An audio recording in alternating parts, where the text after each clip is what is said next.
फिर राजवीर और राजा विक्रम मैदान में लड़ने आ जाते हैं।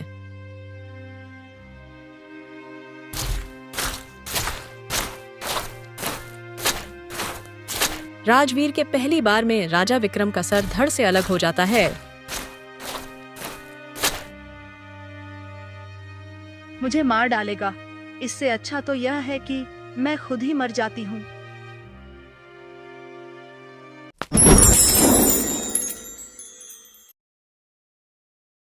यह कहानी एक राज्य की है जहां का राजा बहुत ही धूर्त और निर्दयी होता है। वह हमेशा किसी न किसी को दंड देता रहता। एक दिन उस राज्य के पंडित भविष्यवाणी करके बताते हैं, महाराज, आपको आपके पड़ोसी राज्य में आपका काल जन्म लेने वाला है। पंडित जी, आप पूरी बात बताइए। महाराज, आपके प्रिय मित्र यानी पड़ोसी राज्य के महाराजा रतनराज के यहाँ आपका काल जन्म ले रहा है।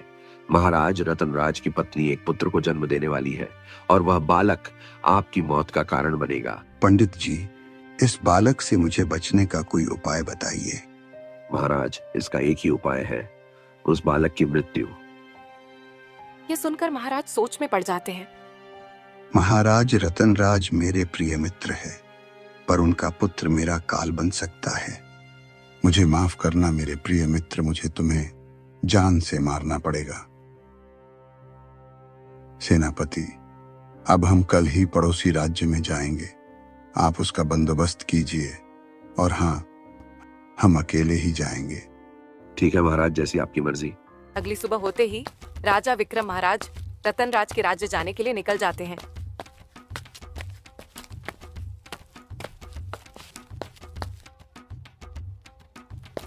कुछ ही देर में राजा विक्रम महाराज रतनराज के महल पहुंच जाते हैं। राजा विक्रम, आप यहाँ? क्षमा कीजिए महाराज, मैं आपको बिना बताए यहाँ पर आ गया। ये बोलते ही दोनों के दोनों हंसने लगते हैं और फिर अंदर जाकर बैठ जाते हैं। आप कैसे हैं राजा विक्रम? आपके राज्य में सब कुशल मंगल तो है ना? हाँ रतनराज, मैं भी खुशहाल हूँ और मेरा राज्य भी खुशहाल है।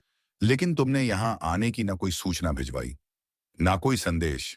अगर तुम सूचना भिजवा देते तो हम तुम्हारे आने की तैयारी कर लेते। हम बहुत ही दिनों से महल से बाहर नहीं निकले थे और नहीं कहीं घूमने गए थे, इसलिए हमने सोचा चलो अपने मित्र के पास ही चलते हैं। वह दोनों बात कर ही रहते हैं कि तभी वहाँ पर एक ताई आती है। महाराज, महारानी ने पुत्र को जन्म दिया है। क्या आप सच बोल रही हैं ताई? हाँ महाराज, आपका पुत्र बहुत अद्भुत है। ताई माँ, ये लो तुम्हारा इनाम।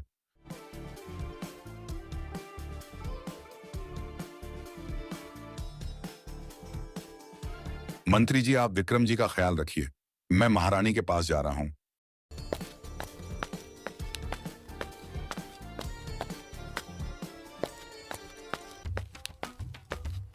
महाराज विक्रम, चलिए मैं आपको इस राज्य का सबसे अनमोल वस्तु दिखाता हूँ। विक्रम सोचते हुए, क्यों ना इस मंत्री को लालच देकर मैं इसे अपने साथ कर लूं और अपने शत्रु को भी मौत के घाट उतार दूं।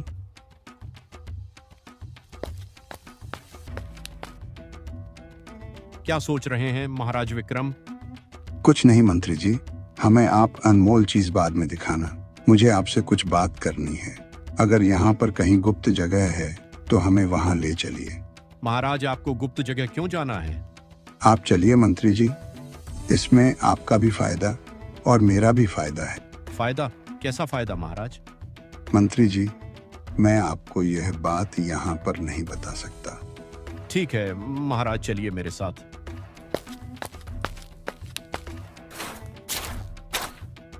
ये लीजिए महाराज, हम इस राज्य के सबसे गुप्तनीय जगह पर आ गए हैं। इस जगह के बारे में सिर्फ और सिर्फ मुझे मालूम है, यहाँ तक कि मैंने महाराज रतनराज को भी नहीं बताया है। बोलिए महाराज विक्रम, आपको क्या बोलना था? मैं यहाँ पर एक मकसद लेकर आया हूँ। मकसद? कैसा मकसद महाराज?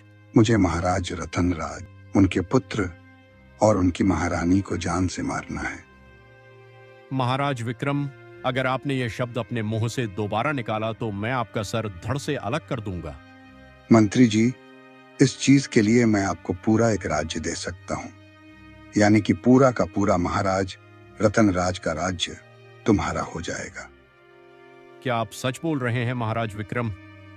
हाँ, मैं सच बोल रहा हूँ, क्योंकि महाराज रतनराज का पुत्र मेरा काल बनकर पैदा हुआ है और यह भविष्यवाणी हमारे राज्य के पंडित जी ने की है। मैं तुम्हारे महाराज को मारना नहीं चाहता, पर मुझे उन्हें मारना पड़ेगा। अगर मैंने उन्हें नहीं मारा तो मेरी जान चली जाएगी। ठीक है महाराज विक्रम, अब आप जैसा बोलेंगे वैसा ही होगा। बताइए हमें कब इस घटना को अंजाम देना है? कल सुबह ही मंत्री, मैं पूरे परिवार को कल ही खत्म कर दूंगा। अगली सुबह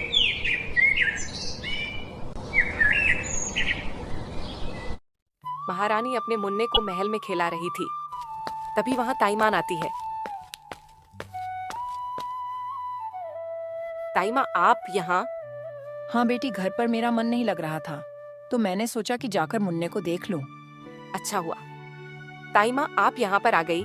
मुझे स्नान भी करना है और मुन्ना दासियों के पास भी नहीं रह रहा है। अब आप ही देखिए। दो बेटी मुझे, मैं मुन्ने को जरा बाग में घुमा लाऊं।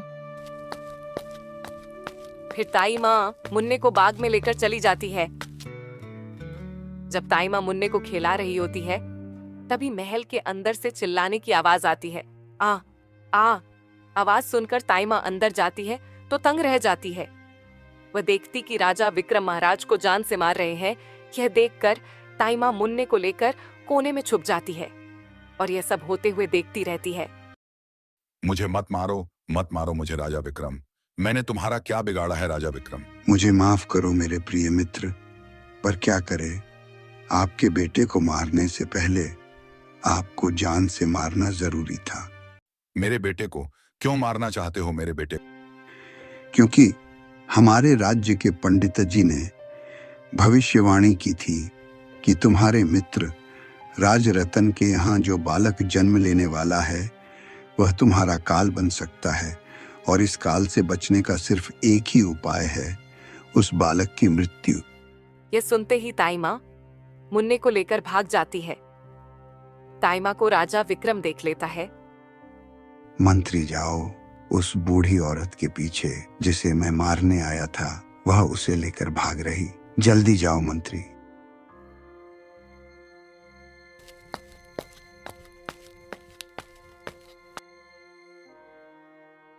तभी वहां महारानी आ जाती है। यहाँ क्या हो रहा है महाराज, आपको क्या हुआ? रानी के इतना बोलते ही राजा विक्रम रानी पे वार कर देते हैं। फिर रानी और राजा की मृत्यु हो जाती है। चलो, मैंने अपने दोनों शत्रुओं को मार दिया, पर मेरा एक शत्रु अभी भी जिंदा है।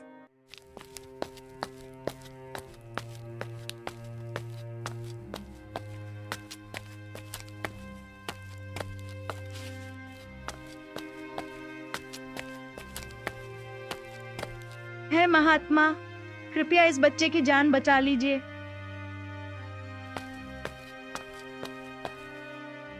हे माते, आप मुझे पूरी बात बताइए। महात्मा जी, इस बच्चे के पीछे एक राजा पड़े हुए हैं जिनका नाम राजा विक्रम है।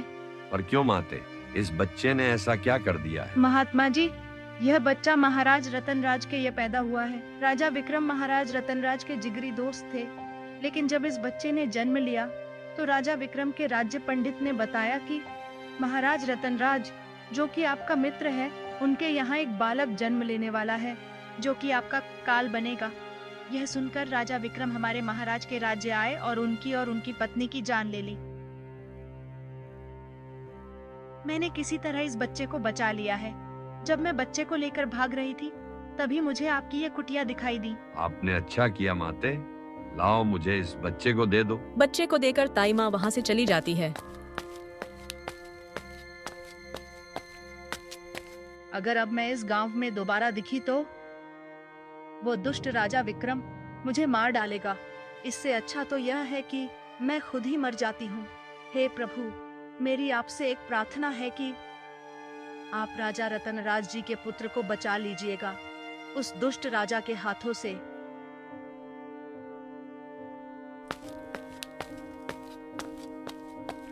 कहाँ चली गई ये बूढ़ी ताई? पूरा जंगल छान मारा। क्या हुआ मंत्री, बूढ़ी मिली क्या? नहीं राजा विक्रम, मैंने पूरा जंगल छान मारा, पर ना ही वह बूढ़ी ताई मिली और ना ही वह बच्चा।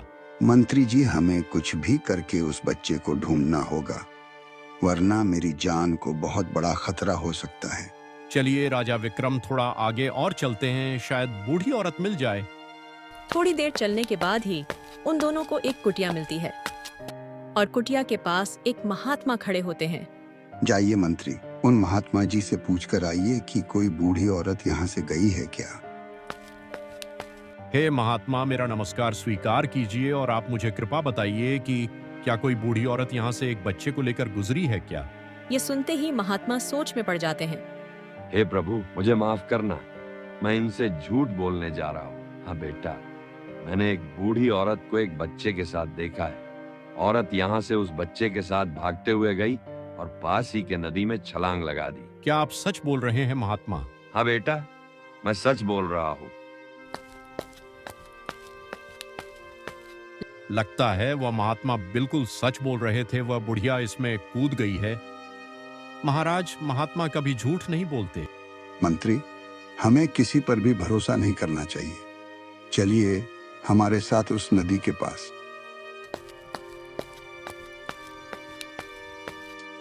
मंत्री, लगता है वह महात्मा बिल्कुल सच बोल रहे थे, वह बुढ़िया इसमें कूद गई है।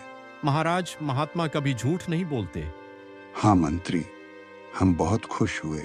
मंत्री जी, अगर आप नहीं होते तो हम शायद ही अपने मकसद में कामयाब हो पाते। मंत्री, हम आपसे बहुत खुश हुए हैं, इसलिए हम आपको राजा रत्नराज का पूरा राज्य आपके नाम करते हैं।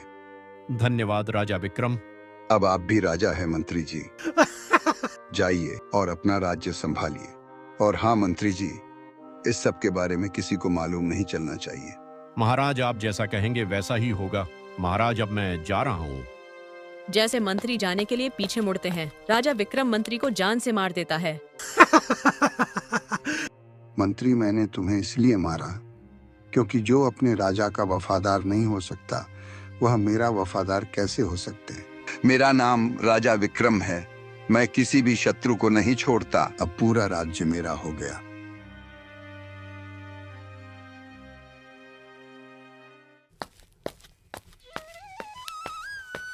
यह लड़का कितना अच्छा और सुंदर है, लेकिन उस बूढ़ी माम ने मुझे इसका नाम नहीं बताया था। आज से मैं इसका नाम राजवीर रखता हूँ। अब मेरा एक ही कर्तव्य है कि मैं इस लड़के को एक बलवान आदमी बनाऊं, और यह एक राजा का पुत्र है तो इसे तलवार भी चलाना आना चाहिए, इसीलिए मैं इसे तलवार चलाना भी सिखाऊंगा। लेकिन हाँ, मुझे एक चीज से बहुत ही सतर्क रहना होगा कि कहीं वो दुष्ट राजा विक्रम को यह ना पता चल जाए कि राजा रतन जी का पुत्र मेरे पास है, नहीं तो वह मुझे भी मार डालेगा। अब मुझे इसे पाल पोस के बड़ा करना है। एक दिन सुबह सुबह राजवीर जब खेल रहा होता है, तभी गुरुजी उसे बुलाते हैं। राजवीर दौड़ते हुए उनके पास जाता है। नमस्कार गुरुजी, आपने क्यों बुलाया मुझे गुरुजी? बेटा, अब तुम बड़े हो रहे हो, इसलिए तुम्हें अब ज्ञान की जरूरत है। मैं तुम्हें एक योद्धा बनाना चाहता हूँ। राजवीर बेटा, जाओ मेरे कमरे से तकिया के नीचे से तलवार लेकर आओ। तलवार लेकर आ गए राजवीर। अब चलो, सामने रखे हुए लकड़ी को अपनी ताकत से काटना शुरू करो। बहुत ही अच्छा बेटे, तुम ऐसे ही करते रहो, मैं अपना काम करके आता हूँ।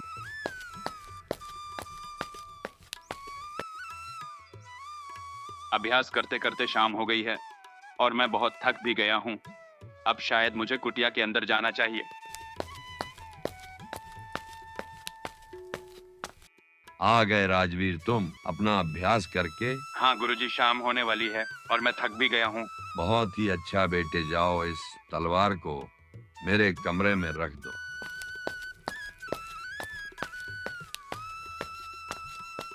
गुरुजी, मुझे आपसे कुछ पूछना है। बेटा राजवीर, अभी बहुत रात हो गई है, तुम जाकर सो जाओ।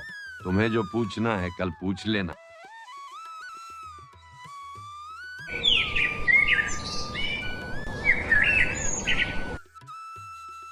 अगली सुबह ही होते ही राजवीर उठ जाता है और अपने गुरुजी का पैर छूने लगता है। गुरुजी उठिए, गुरुजी देखिए सुबह हो गई है। गुरुजी मैं खेलने जा रहा हूँ। गुरुजी उठते ही चबूतरे पर जाकर भगवान की प्रार्थना करने लगते हैं। थोड़े ही देर होती है कि तभी राजवीर वहाँ पर खेलते खेलते गुरुजी के पास आ जाता है और बोलता है कि गुरुजी मुझे घूमने का मन कर रहा है। लेकिन पंडित जी एक चीज से बहुत घबराते थे, कहीं इसे राजा विक्रम पहचान न जाए। राजवीर, तुमको जहाँ घूमना है जाओ, और संभाल के जाना। ठीक है गुरुजी, मैं संभाल कर जाऊंगा। राजवीर गांव का माहौल देखते देखते आगे बढ़ता रहता है। तभी वहाँ पर कुछ गांव वाले खड़े रहते हैं। अरे देखो देखो, ये तो महाराज रतन राज की तरह दिखता है। राजवीर गांव वालों की बातों को अनसुनी कर वहाँ से आगे की ओर बढ़ जाता है। उस गांव में घूमते घूमते रात हो जाती है और फिर वो अपने गुरुजी की कुटिया में वापस आ जाता है।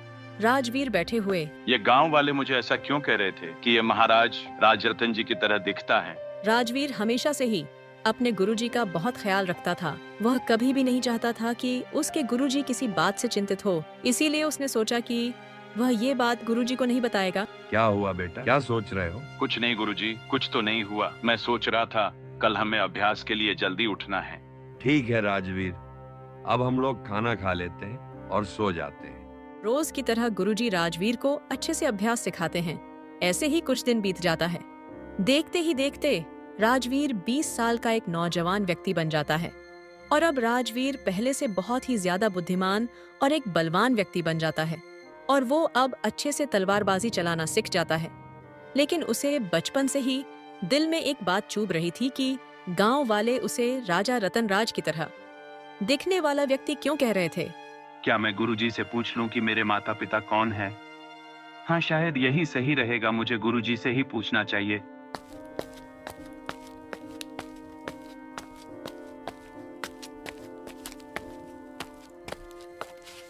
गुरुजी, क्या आपको पता है कि मेरे माता पिता कौन है और उनका नाम क्या है? राजवीर बेटा, मुझे पता था कि यह दिन जरूर आएगा, तुम अपने माता पिता का नाम पूछोगे। गुरुजी, कृपया करके बताइए कि मेरे माता पिता कौन है। बेटा राजवीर, इस दुनिया में कुछ भी आसानी से नहीं मिलता है। तुम्हें इसके लिए कठिन परीक्षा करनी होगी। कैसे कठिन परीक्षा गुरुजी? बेटा, तुम्हें यहाँ से कोसों दूर गिरधर पहाड़ पर जाना होगा। और हाँ बेटा, बीच रास्ते में बहुत सारी मुश्किलें आएंगी, तुम्हें उनसे डट कर सामना करना होगा। गुरुजी, मैं हर कठिन परीक्षा के लिए तैयार हूँ। फिर राजवीर अपने गुरुजी को प्रणाम करता है और वहां से गिरधर पहाड़ के लिए निकल जाता है।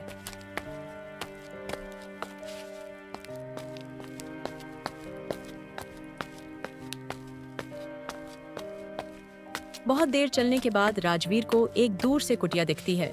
अरे इस जंगल में एक कुटिया में से हल्की हल्की रोशनी क्यों आ रही है? चलो जाकर देखता हूँ।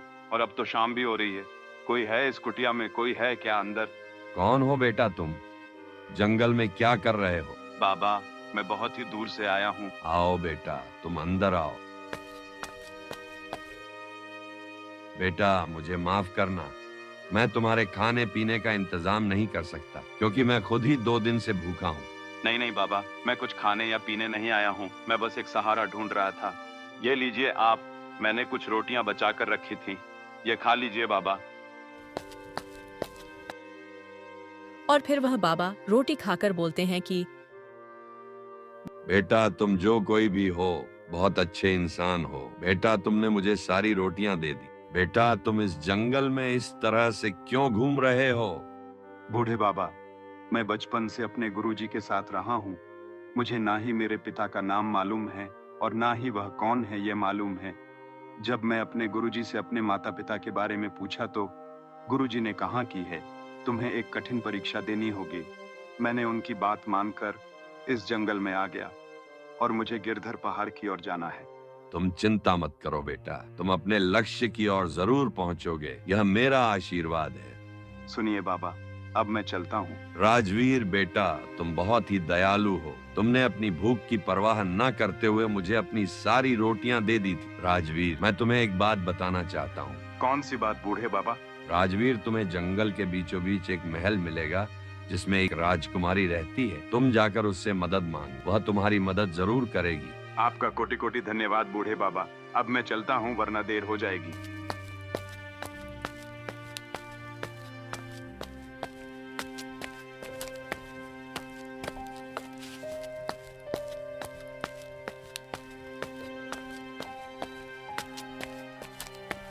राजवीर को चलते चलते बहुत देर हो जाती है। यहाँ तो सिर्फ और सिर्फ जंगल दिख रहे हैं। अभी तक मुझे एक जानवर भी नहीं दिखा है।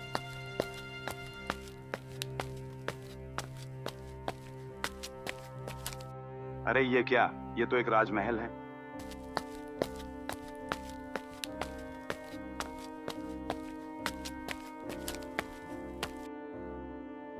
इस राजमहल में कोई है क्या?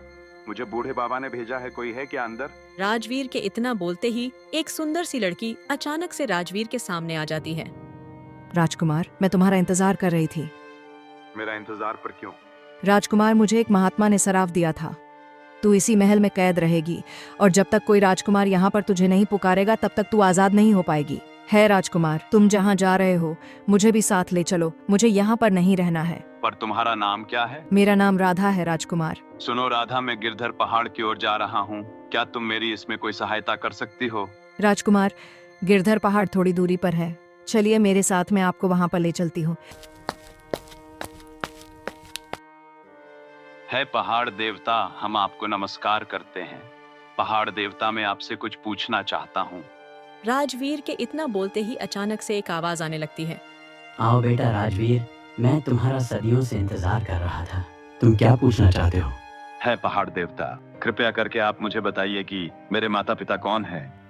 सुनो राजवीर, अपने आप पर हिम्मत रखना। मैं तुम्हारे माता पिता का नाम बताने जा रहा हूँ और उनके साथ क्या क्या हुआ वो भी बताने जा रहा हूँ। राजवीर, तुम्हारे पिता का नाम रतन राज था और तुम्हारी माता का नाम सुकन्या देवी था। तुम्हारे पिता एक राज्य के राजा थे और वह बहुत ही अच्छे और दयालु थे। है पहाड़ देवता, लेकिन मुझे उन्होंने गुरुजी के पास क्यों छोड़ दिया था? बेटा, तुम्हारे माता पिता ने तुम्हें अलग नहीं किया था। तुम्हारे पिता का एक मित्र राजा विक्रम ने उनके साथ धोखा करके तुम्हारे माता पिता को जान से मार दिया था। तो फिर मुझे किसने बचाया देव? तुम्हें तुम्हारी देखभाल करने वाली ताई ने बचाया था। उन्होंने तुम्हारे माता पिता को मारते हुए राजा विक्रम को देख लिया और फिर वह तुम्हें तुम्हारे गुरुजी के पास लेकर आई। मैं उस राजा विक्रम को जान से मार दूंगा। जल्दी मत करो राजवीर, मैं तुम्हें एक तलवार दे रहा हूँ। राजवीर, तुम इस तलवार से ही राजा विक्रम का वध करना। वह राजा विक्रम बहुत ही दुष्ट और निर्दय है। राजवीर, राजा विक्रम का राज्य यहाँ से 2 गांव छोड़कर है। आपका धन्यवाद पहाड़ देवता।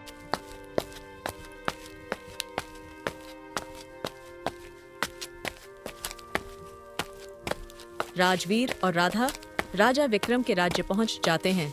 राजा विक्रम, मैं तुम्हारा वध कर दूंगा। कौन हो तुम? मैं राजा रतन का बेटा हूँ और मैं तुम्हें जान से मारने आया हूँ। हाँ हाँ, राजा रतन के पूरे खानदान को मैंने खत्म कर दिया था। मैंने अपने इन हाथों से राजा रतन और उनकी पत्नी की जान ली थी, पर वह बच्चा बच गया था। मैं उसे नहीं मार पाया। उस बच्चे को एक बूढ़ी ताई लेकर भाग गई थी। मैं उस बुढ़िया के पीछे गया और पूरा जंगल छान मारा। तभी मुझे एक महात्मा ने बोला कि वह बुढ़िया उस बालक को लेकर नदी में कूद गई है। तुम्हें गलत फहमी हुई है राजा विक्रम। मैं ही वह बच्चा हूँ, राजा रतन का पुत्र। मैं तुम्हारी जान लेने आया हूँ और तुम्हारी जान लेकर ही जाऊंगा। चलो आ जाओ। राजा रतन के पुत्र, हम दोनों के बीच कोई भी नहीं आएगा। मेरे राज्य के पंडित ने बताया था कि तुम मेरे काल बनकर आओगे और आज वही हुआ। फिर राजवीर और राजा विक्रम मैदान में लड़ने आ जाते हैं।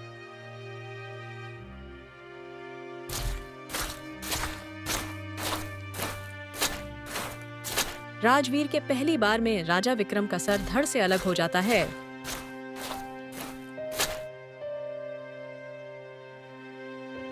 इस तरह राजवीर अपने पिता का बदला ले लेता, उस दुष्ट राजा विक्रम का वध करके, और अपना राज्य पा के वो बहुत ही खुश हो जाता है।